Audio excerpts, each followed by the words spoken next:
Yang kedua adalah nafsu ammarah bisu atau nafsu lawamah yang mencela ketika kita berbuat buruk.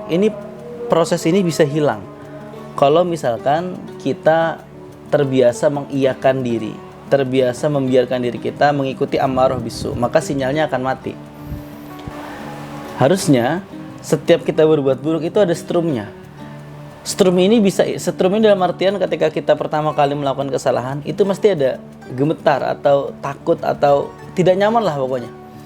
Rasa ketidaknyamanan ini bisa hilang kalau kita terus melatih diri kita terbiasa dalam berbuat buruk sehingga konslet, nggak ada strumnya lagi, nggak ada getarannya lagi ketika melakukan perbuatan buruk. Maka ini hati-hati.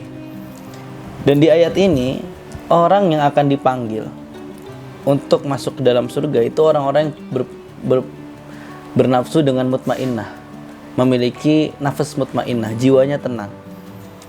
Irji'i ila rabbiki radiyatan mardiyah. Dia akan kembali kepada Allah dengan keadaan penuh ridho dan diridhoi.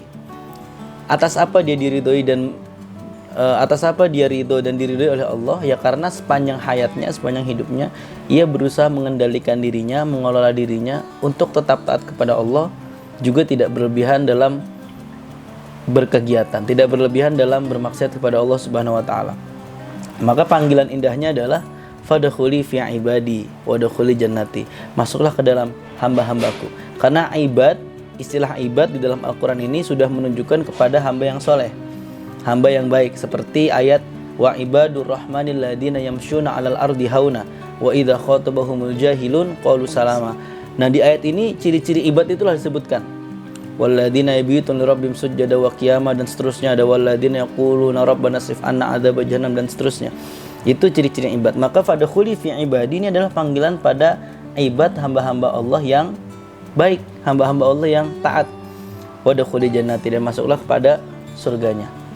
Dan kebanyakan ulama mendefinisikan ghayatul farah atau puncak kebahagiaan, yakni surga itu sendiri.